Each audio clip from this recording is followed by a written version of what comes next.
Bonjour et bienvenue sur Technapala TK Papa. Alors aujourd'hui, je vais tester un nouveau, ça fait un petit moment qu'il est sorti, mais j'ai l'opportunité maintenant de le tester, le Metro Y Pro de chez RevoPoint.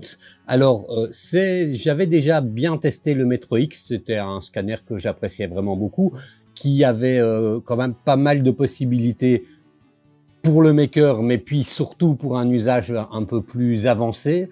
Le Metro Y a des améliorations par rapport à ce Metro X, et la version Pro a encore plus d'améliorations. Alors sur la version Pro, je vais détailler les caractéristiques après, mais sur la version Pro, en gros, ce qu'on retiendra, c'est 5 modes de scan différents, et puis surtout la possibilité de scanner en Wi-Fi, donc de ne pas être dépendant d'un long câble quand on doit scanner, et ça, c'est très appréciable. Bon, c'est parti, on va regarder ça tout de suite. Et petit point pub, j'ai créé un groupe Facebook qui s'appelle TechnaHub. Alors c'est un groupe qui essaye d'être bienveillant, qui accueille tout le monde. Et donc n'hésitez pas à venir y faire un tour. La référence est dans la description de la vidéo. Et puis autre petit message publicitaire, si jamais ça vous intéresse ce scanner, il y a un lien affilié et il y a peut-être des codes de réduction. Allez voir dans la description pour trouver tout ça. Allez, générique.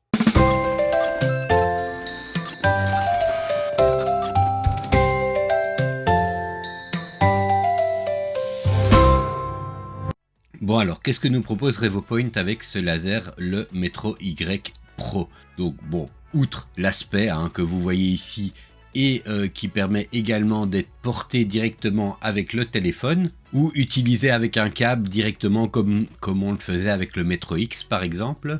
On a donc un scanner qui propose 5 modes de scan utilisant la lumière bleue, un scan rapide avec jusqu'à 34 lignes croisées, donc je vous lis ce qui est écrit là, il permet de scanner des petites pièces aux pièces moyennes, en tout cas c'est ce qu'on a au niveau des arguments marketing, propose une très bonne précision volumétrique, il permet de scanner sans spray, c'est-à-dire qu'il va pouvoir gérer les surfaces réfléchissantes, brillantes ou les surfaces sombres, et enfin on peut l'utiliser, c'est ce que je venais de dire, avec un câble USB-C ou directement en Wi-Fi avec lié à notre téléphone.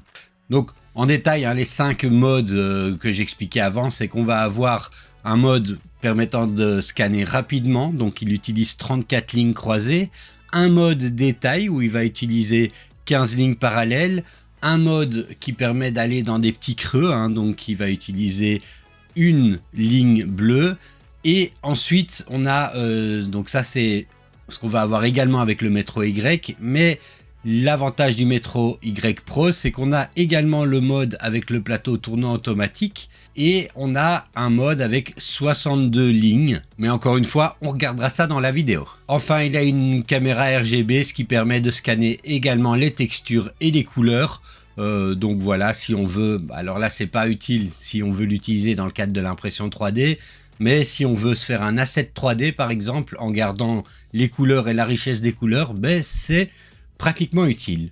Et au niveau du prix, on est à 1502 € pour la version Pro. Si jamais c'est la version pas Pro qui vous intéresse, on est plus bas, donc on est à 1125 pour le moment. Et vous pouvez également, en payant beaucoup plus cher, on ne sait jamais, avoir une licence permanente à RevoDesign Pro. Ça, c'est vous qui voyez. Bon, alors on va regarder ce qu'il y a dans cette jolie boîte. Déjà, je vois quelque chose qui me plaît vraiment beaucoup. C'est la valise. Vous voyez qu'on a ici une valise de transport qui est, je la trouve plutôt classe, en fait, noire. Alors, on est sur du plastique avec peut-être quand même du bord métallique. Et à l'intérieur, on découvre le scanner. Alors, on a le scanner à proprement parler. Comme vous voyez ici, on a un scanner qui peut être pris en main comme ça. Donc, il y a plusieurs LED, plusieurs caméras, plusieurs optiques. Comme je le disais, on a 5 modes de scan différents qui va utiliser plusieurs optiques de scan. On a également des pas de vis pour pouvoir les fixer sur un trépied. Et le tout paraît quand même bien solide. Alors, dans la valise, on a justement un trépied qui est fourni avec, un plateau tournant électrique. Et ça, c'est très bien. Évidemment, les prises de courant. Et ça, c'est plutôt intelligent. Quelques adaptateurs, si on part dans certains pays et qu'on veut prendre le scanner avec, au moins, on a toutes les prises possibles. Donc ça, je trouve ça bien. Alors même si on peut l'utiliser en Wi-Fi, on a quand même un câble de transmission data USB et ça, tant mieux, hein, vous allez me dire. Le bloc d'alimentation, un support pour téléphone et d'autres petits câbles et accessoires, ainsi qu'un trépied qui est en fait une batterie externe. Donc une batterie externe de 5500 mAh. Le fameux petit modèle de test, une petite chiffonnette, le câble d'alimentation électrique et on a encore ici la plaque pour la calibration qui est bien protégée. Donc comme vous voyez ici, une plaque recto verso qui va servir à calibrer le scanner. Bon, alors pour faire la calibration, moi je préfère l'utiliser en mode filaire. Donc on sait, on peut l'utiliser en mode Wi-Fi, on le regardera plus tard dans la vidéo. Mais moi pour la calibration, je préfère le faire en mode filaire. Pour ça, on a ici les câbles qui sont fournis et on a quand même une bonne longueur de câble. Alors, je viens le mettre. Il y a une partie, on ne peut pas se tromper, il y a une partie avec un clips, c'est celui qui vient dans le scanner. Ça permet de s'assurer que ça ne se détachera pas lors de la manipulation. L'autre partie, évidemment, vient se mettre dans l'ordinateur. Et on va venir attacher le câble secteur également. Alors là, j'entends qu'il s'allume et puis c'est bordé de vert ici, donc il est allumé. Et sur l'écran, vous voyez ici qu'il l'a détecté et qu'il propose une mise à jour. Je vais faire la mise à jour. Donc voilà, maintenant que c'est connecté, pour la calibration, c'est pas dur ici. Vous voyez, ça met date du dernier étalonnage. Donc c'est pas calibration, c'est étalonnage. Hein, ça, c'est le bon mot en français. Donc la date du dernier étalonnage, c'était en novembre. Ici, on est en février. Donc je vais le recommencer. En plus, je viens de faire une mise à jour. Donc je clique ici sur étalonnage du scanner et il va ouvrir le programme. Ensuite, je vais avoir besoin de cette plaque. Hein, vous voyez, un peu plaque en verre perforée comme ça. Je viens d'abord scanner les infos que je retrouve à l'arrière de la plaque, ici. Et quand c'est scanné, il recommande de ne pas avoir un éclairage trop lumineux. Donc vous allez voir une petite différence de température de lumière parce que je diminue la luminosité. Il faut que ce soit éclairé mais pas trop. Voilà. Et puis je suis simplement les procédures qui sont indiquées ici à l'écran. Il nous fait d'abord nous exercer à faire la calibration. Hein. Donc l'idée c'est de venir se mettre, voilà, tenir le scanner comme ça pour arriver à ce que ça soit bien dans tous les axes. Et puis maintenant, on démarre l'étalonnage. Et on a plusieurs procédures comme ça. Alors ici, vous voyez, il me dit de me rapprocher. Hop, il a mesuré le point. Il mesure un autre point. Je dois prendre un peu de hauteur. Il a réussi une première étape, hein, le contrôle d'exactitude. Alors vous voyez, ce qu'il me dit ici, c'est que je n'ai pas besoin de continuer parce que le contrôle d'exactitude était bon. Si jamais il avait un problème, un décalage ou autre, on continuerait la procédure. Et c'est exactement la même chose. Hein. Il nous dirait de monter, descendre et on suit ce qu'il y a sur l'écran. Je ne vais pas le faire ici parce que c'est pas nécessaire. Mais comme ça, vous avez vu comment ça fonctionne. Bon, alors voilà, maintenant que c'est fait, on va pouvoir s'intéresser un petit peu au logiciel. Donc, je l'ai déjà montré en détail dans d'autres de mes vidéos. Donc, je vais quand même aller relativement vite ici. Pour scanner, on ouvre le logiciel. Vous avez vu ici la date du dernier étalonnage. Bon, ici, on l'a pas fait vu qu'il a fait un contrôle d'exactitude qui était bon. On a sur le côté plusieurs onglets. Donc, accueil, ça permet de voir déjà les informations sur notre scanner. Ici, il est connecté. Alors là, il est connecté en USB.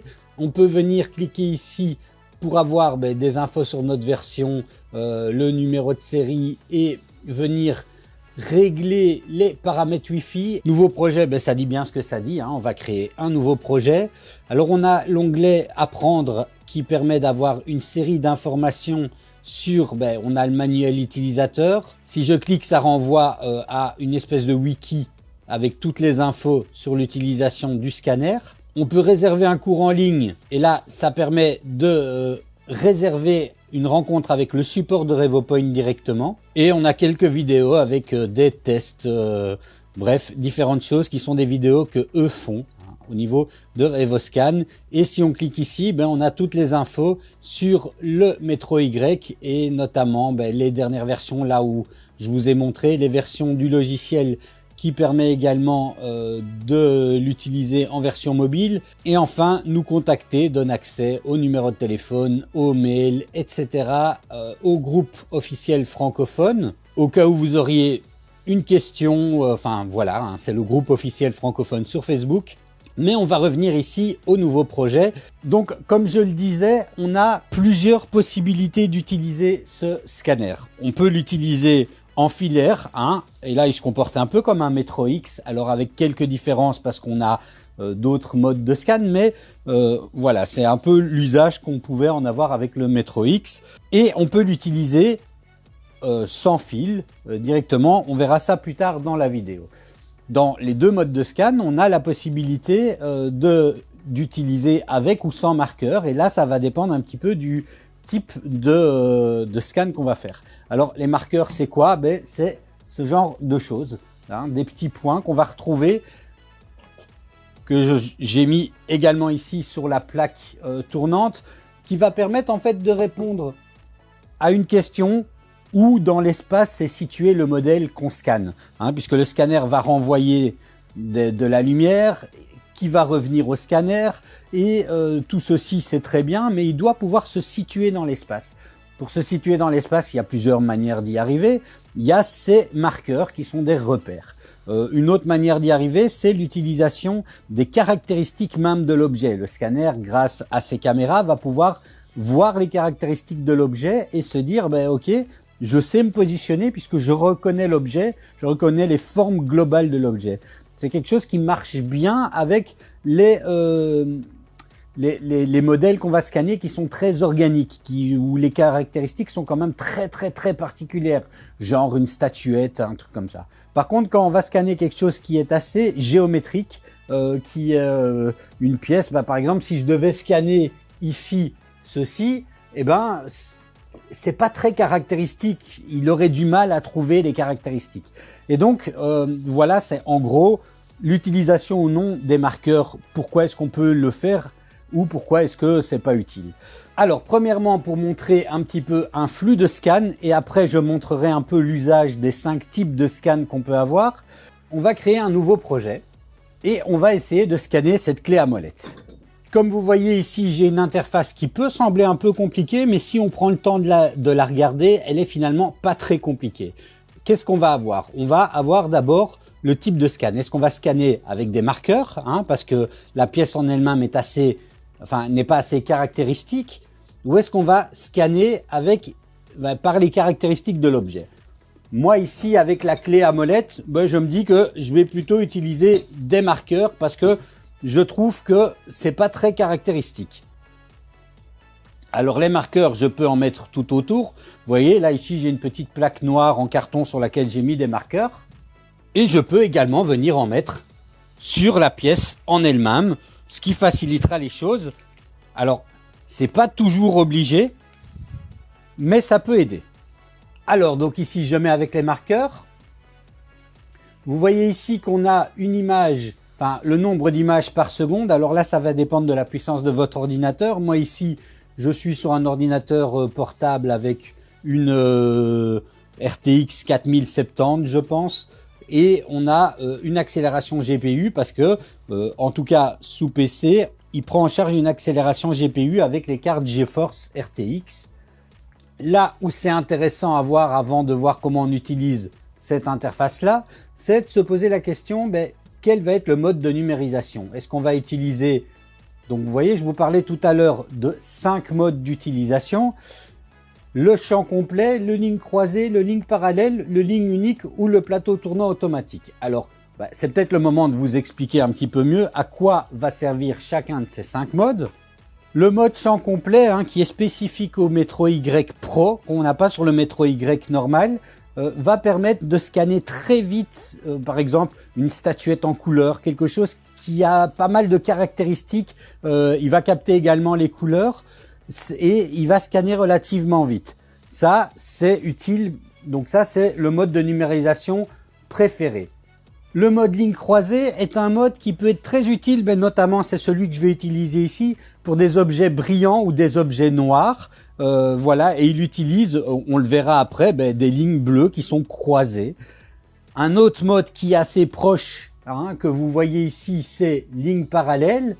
C'est un mode où encore on va avoir des lignes parallèles bleues, mais qui va permettre de scanner vraiment des tout petits détails en scannant beaucoup moins vite, avec une vitesse de scan plus petite. Le mode ligne unique, ça c'est un mode un peu particulier qui permet d'aller vraiment scanner au plus profond de certains creux dans des objets. Donc ça c'est intéressant dans certains cas. Et le mode plateau tournant automatique, alors c'est un mode qui est assez intéressant. On vient utiliser le plateau tournant qu'on branche, qu'on allume, et il va faire tourner automatiquement le plateau pour venir prendre chaque fois un scan d'une partie, ce qui permet de faire l'ensemble de l'objet comme ça. Mais je vais faire un scan qui illustre chacun des 5 modes un peu plus tard dans la vidéo. Ensuite, une fois qu'on a décidé notre mode, on a l'exactitude. Alors l'exactitude, c'est en gros, qu'est-ce qu'on va privilégier? Est-ce qu'on veut que le scanner fonctionne moins vite mais soit beaucoup plus précis, ou est-ce qu'on veut que le scanner fonctionne un peu plus vite mais un peu moins de précision? Là ça va vraiment dépendre de votre objet. Moi je vais dire haute exactitude ici, et ensuite on choisit soit le suivi des marqueurs, soit les marqueurs globaux. Alors au niveau des marqueurs globaux, qu'est-ce que c'est? Je ne vais pas forcément le montrer ici. Donc les marqueurs c'est ceci.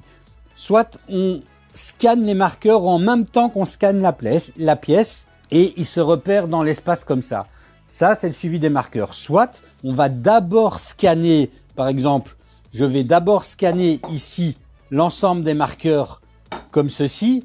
Je fais un scan et puis là au-dessus, je viens mettre un objet que je vais scanner sans qu'à ce moment-là, il va continuer en même temps à scanner les marqueurs. Ça peut avoir un intérêt, notamment quand on est face à des pièces plus complexes où on va pas savoir mettre des marqueurs, quand on doit tourner beaucoup tout autour, quand les pièces sont plus grandes. Voilà, moi c'est un mode que j'utilise quand même finalement peu, en tout cas pour mon usage. C'est un mode que je maîtrise un peu moins, donc je ne vais pas le montrer ou l'illustrer ici pour ne pas dire des bêtises ou faire des bêtises. Moi j'utilise toujours le mode marqueur normal, voire pas de marqueur du tout, parce que quand je peux m'en passer, je préfère, c'est quand même plus agréable que de devoir coller des petits marqueurs partout sous nos pièces. Ensuite, vous voyez, les marqueurs, ils peuvent avoir un diamètre, donc le diamètre du cercle blanc à l'intérieur du marqueur. On vient déterminer ici quel est le diamètre intérieur du marqueur. Ça donne au logiciel les informations qu'il faut pour le suivi. Et dans mon cas, c'est 6 mm, donc je vais décocher les autres. Enfin, je viens choisir la distance des points cibles. Donc, il faut savoir que le scan va scanner des nuages de points. Donc, la première étape du scan, c'est scanner un nuage de points.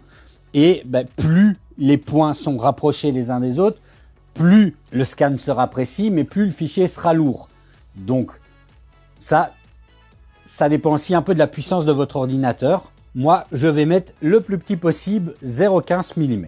Ah oui, un dernier point aussi, c'est qu'en fonction du mode de scan, on peut activer ou non le fait qu'il va prendre les couleurs de l'objet pour pouvoir après le restituer en texture. Ce ne sera pas le cas ici. Donc, je fais nouveau scan. Vous voyez que mon scanner s'allume, que je suis en ligne croisée et vous voyez que j'ai une espèce de barre verte. La barre verte, c'est la distance que je dois essayer de maintenir autour d'excellente. Comme ça, pour commencer à scanner. Alors, je peux appuyer soit directement sur le scanner, soit là-dessus pour commencer à scanner. Et vous voyez que sur le côté droit, j'ai également une zone où on voit en fait les choses. L'idée, c'est de travailler notre exposition. On peut augmenter l'exposition ou la diminuer, tout comme on peut augmenter ou diminuer la luminosité du scanner. Ça peut être nécessaire au cas où, par exemple, votre scanner ne voit pas. Ou vous pouvez activer en mode automatique et puis espérer qu'il le trouve bien correctement. Alors là, je commence à scanner et vous voyez, ça va très très vite. Il scanne. Et l'idée, c'est d'essayer d'avoir une carte verte. Donc vous voyez, pour le moment, c'est jaune. Je continue de scanner. Il prend des points. Et j'attends. Ça devient bleu, puis ça va devenir vert. Enfin, ou plutôt bleu, ici. À mon avis, ça a changé. Avant, c'était plutôt une carte verte qu'il fallait avoir. Bon, voilà. Maintenant, on est plutôt sur du bleu, manifestement. Et vous voyez également le chiffre image de rendu 4500, 4600 qui augmente. Ben, ça, c'est le nombre d'images qu'il a pu prendre pour générer son nuage de points. Alors ici, j'ai une vue du dessus.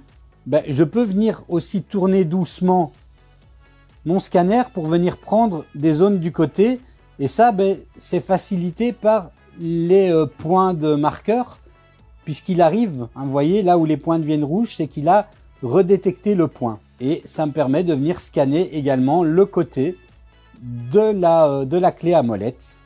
Alors, il ne faut pas y aller trop vite. Si j'y vais trop vite, vous voyez, il perd tout. Mais en y allant doucement, avec un mouvement fluide, en gérant notre distance avec la ligne verte, on obtient un résultat qui peut être assez propre. Et voilà, une fois que je suis content avec ce que j'ai scanné, vous voyez, là, j'ai l'air d'avoir quand même pas mal de détails. Et bien, je clique sur terminer et on passe à une étape suivante, hein, qui est l'étape du nettoyage. Alors pour nettoyer, ben, déjà, il y a plusieurs choses qu'on fait.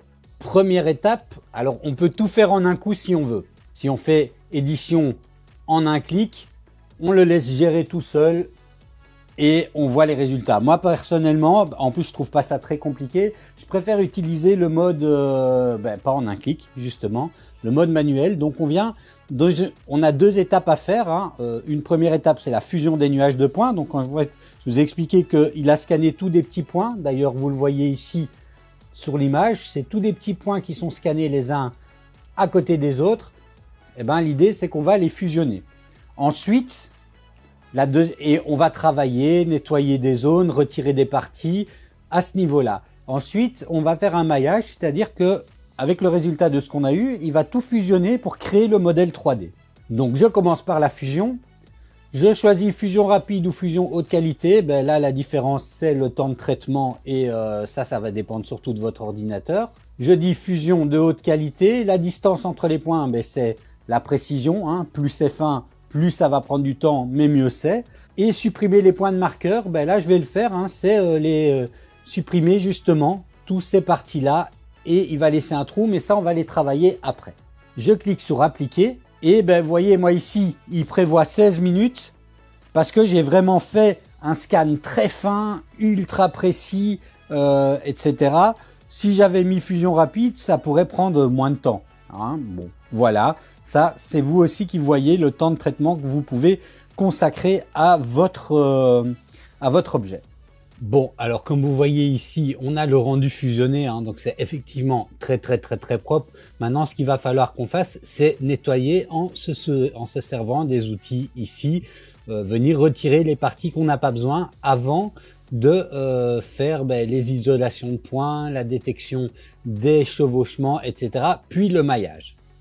Alors, ce que je vais commencer par faire, c'est venir isoler déjà la clé, un peu grossièrement au besoin, et puis j'inverse la sélection et je supprime. C'est important de le faire parce que ça permet déjà d'avoir beaucoup moins de choses à travailler quand on fera la suite des étapes. Et voilà ce que ça donne. Si je zoome, alors là ici on n'a pas encore fait le maillage, hein, mais si je zoome, on peut quand même voir clairement qu'on a pas mal de détails. Ce que je vais faire maintenant, c'est l'isolation des points. Donc tous les petits points qui sont pas reliés les uns aux autres, vous voyez ici qu'il a détecté en rouge, il va les supprimer. Ça rend déjà les choses un peu plus propres également. Les chevauchements, c'est-à-dire comme vous voyez ici les points qui sont trop proches les uns des autres, il les supprime également. On pourrait faire un lissage, mais je ne vais pas le faire. Ou une simplification du nuage de points pour avoir moins de densité, je ne vais pas le faire non plus. Et maintenant, on va faire le maillage. Et là encore, on peut choisir maillage rapide ou maillage haute qualité. C'est en fonction de ce que vous voulez. Plus vous faites haute qualité, plus le maillage sera fin, plus il sera gros, plus ce sera lourd à faire, mais plus la qualité sera bonne. Moi, comme j'avais déjà une belle qualité ici, j'ai fait maillage rapide. Il fait moins d'1 minute pour le faire. Et maintenant, c'est déjà pas mal, mais vous voyez qu'on a des trous, hein, et des trous, ça c'est pas le but dans le process. Donc, ce qu'on va faire déjà, c'est une fois le maillage fait, faire l'isolation, et après on va faire un remplissage des trous. Pour le remplissage des trous, en général, on pourrait lui demander de faire une détection automatique. Moi, je préfère faire une détection manuelle et remplir manuellement. Alors, l'idée, c'est soit on vient sur des plans, soit des courbes. Ici, je suis quand même sur une surface plane, donc je vais mettre sur des plans. Il détecte et je choisis les zones que je veux qu'il remplisse. Et vous voyez qu'il a rempli les trous. Alors vous allez me dire, oui, mais moi je veux pas de trous. Je veux pas ces petites boules. Mais là, on peut venir encore nettoyer ça. Et pour nettoyer ça, on vient prendre le pinceau lisse ici. Et on vient simplement passer au-dessus. Ce qui permet de supprimer. Alors on perd un peu de la texture clé à molette. On peut travailler sur l'intensité si on veut. Mais ça permet déjà de supprimer ça. Et en fait, après, c'est en fonction de nos intentions. Je peux venir, par exemple, pour éviter qu'il y ait la différence de texture entre les deux, faire un lissage global. Et vous voyez qu'on voit pratiquement plus la différence. Donc, bon, ici, je montre le process de manière rapide pour voir un petit peu comment ça fonctionne. Et donc, voilà le résultat qu'on obtient. Hein. Comme vous voyez, on a quand même quelque chose de très, très propre. Alors ici vous allez me dire ok, on a une demi-clé à molette, c'est utile, il y a encore des trous. Mais ce qu'on peut faire maintenant, hein, et c'est ce qu'on va faire, c'est qu'on peut travailler sur plusieurs mèches pour avoir plus de surface, plus de matière. Alors ici, je vais par exemple retirer ma clé à molette. Je ne vais pas mettre les points de scan, ça se trouve c'est pas nécessaire dessus. Comme ça, au passage, on verra si c'était nécessaire ou non. Je reprends mon scan. Ici dans l'application, je viens refaire un nouveau scan en cliquant sur scan par marqueur. Et je suis reparti. Donc comme vous le voyez, on scanne quand même très très vite comme ça. Donc voilà ce que j'ai pour le moment. Alors je vois, là j'ai mis en pause, je vois que de l'autre côté j'ai pas encore assez de matière, donc je vais reprendre et je vais rescanner par l'autre côté. Donc ici j'ai l'autre côté, c'est déjà quand même, c'est bien. Je vais retravailler, mais alors l'idée, l'objectif ici, c'est de venir associer les parties ensemble. Alors je pourrais encore scanner la tranche. Je vais essayer de faire tenir ça pour scanner bien ce côté-là. Et puis scanner bien ce côté-là et associer ça. Je vais venir, donc ici je suis sur un nuage de points, je vais venir rescanner les deux tranches.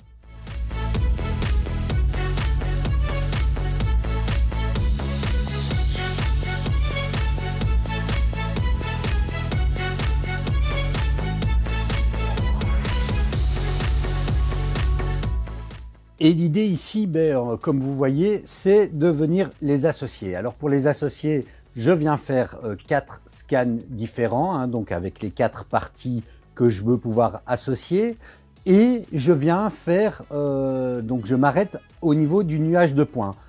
Je peux, comme vous voyez ici, faire un traitement par l'eau, donc c'est quand même plus facile.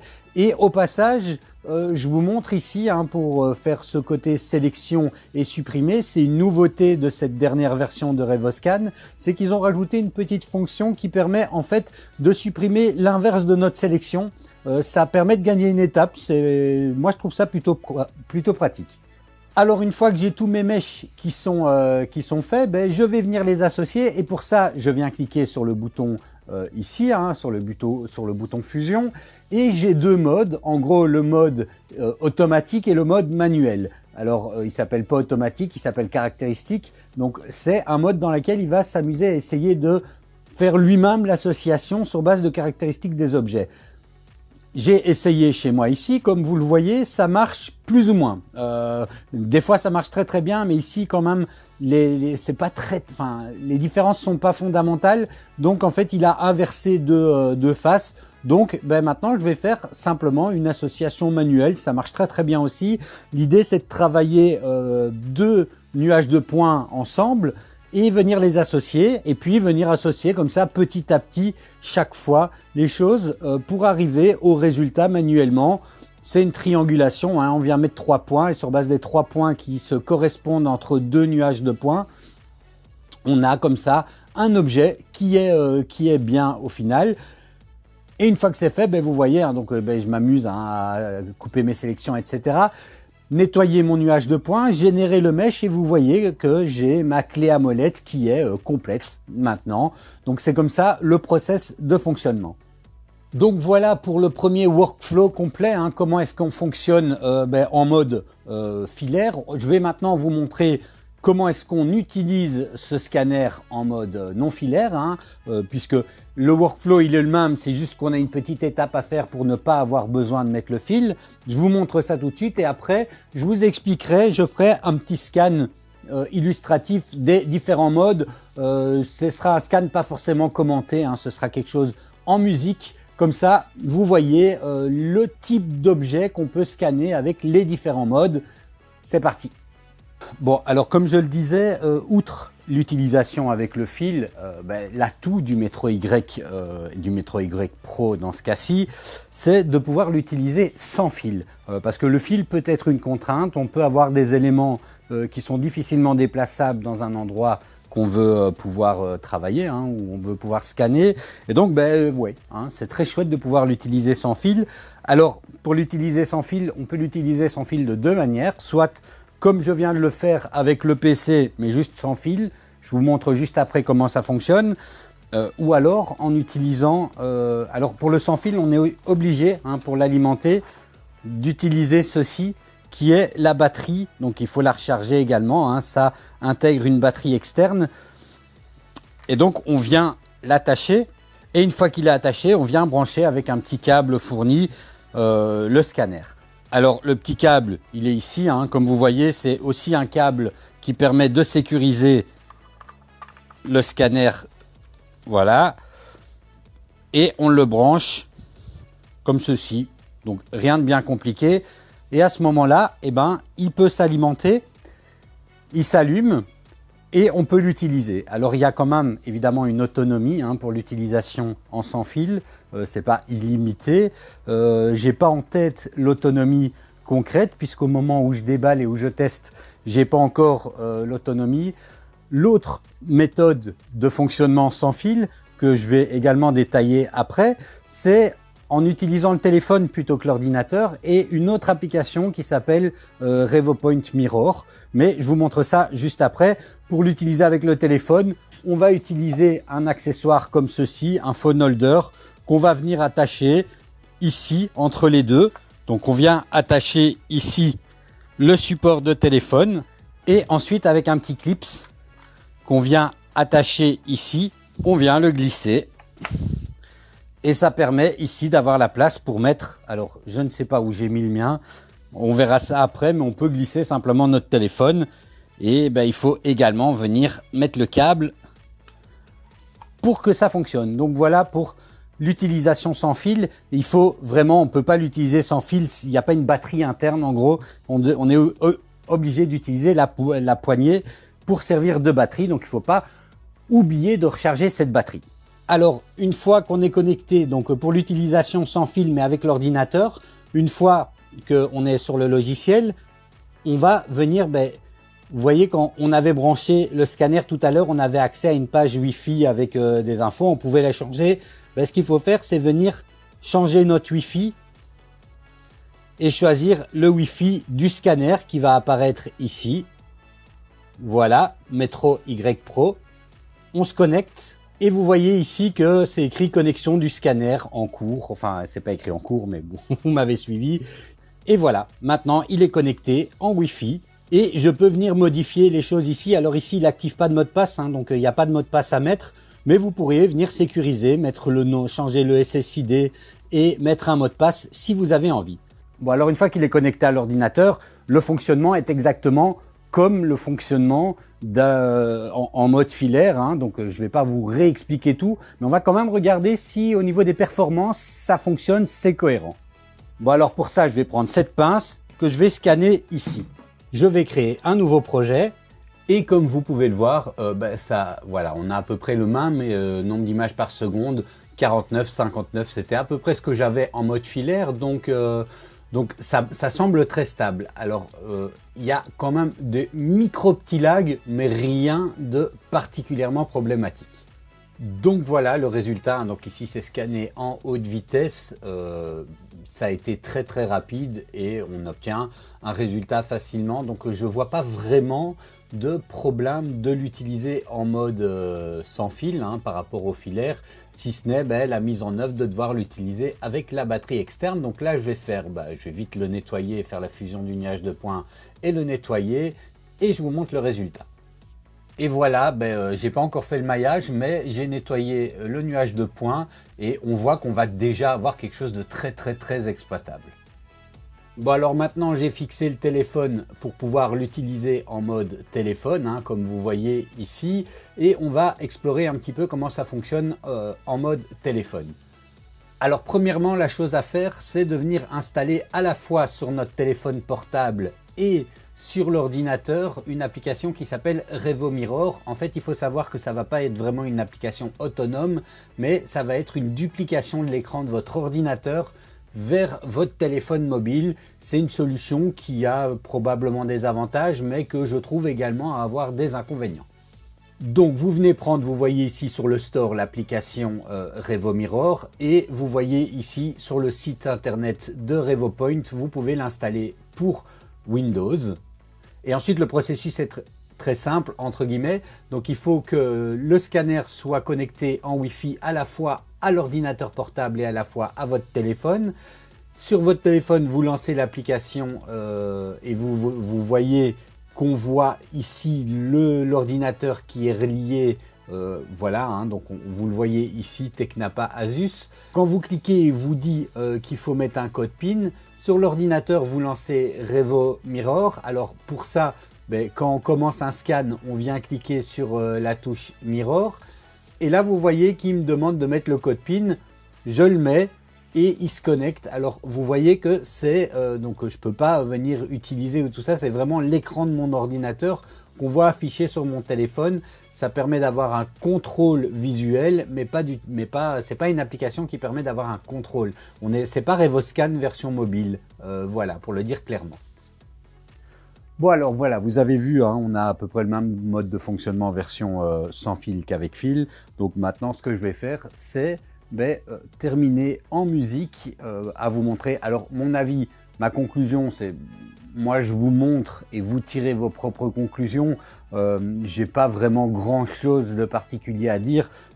C'est un scanner qui fonctionne bien, qui moi personnellement je préfère l'utiliser avec fil pour des raisons simplement voilà, pratiques. Et puis de manière générale, quand je peux utiliser un fil, j'utilise un fil ou un câble ou voilà.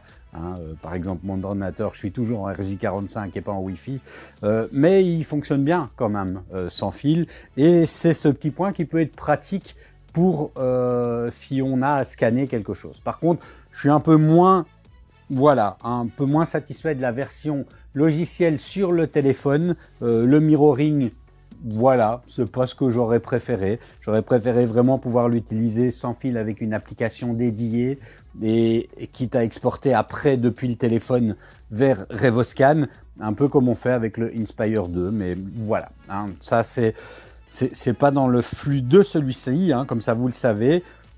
Et voilà, donc maintenant je vais vous laisser en musique donc avec 5 petites capsules qui montrent chaque type de scan et j'écrirai quel est le type de scan et puis les cas d'usage. Et puis moi je vous dis à la prochaine.